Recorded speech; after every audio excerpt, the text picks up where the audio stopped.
go. போய் photo எடுத்து அனுப்பு. I'll put it on Instagram. Very nice. நேசத்துக்கும் பாசத்துக்கும் தேசம் ஒண்ணும் தேவையில்லை, பாசையத்தான் பார்த்து வர காதல் வேறு வார்த்தை இல்ல.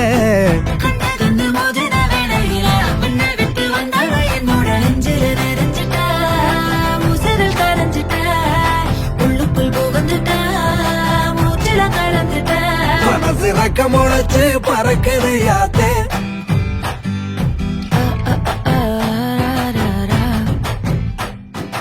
குருவ ரெண்டும் குருவ நெல்லா நீராந்த போல ராத்திரி வேள என் சொப்பனம் வர வந்து வெளிச்சம் தார தலகாலே பொரியலையே பாச தெரியலையே மனசு ரக்க முளைச்சு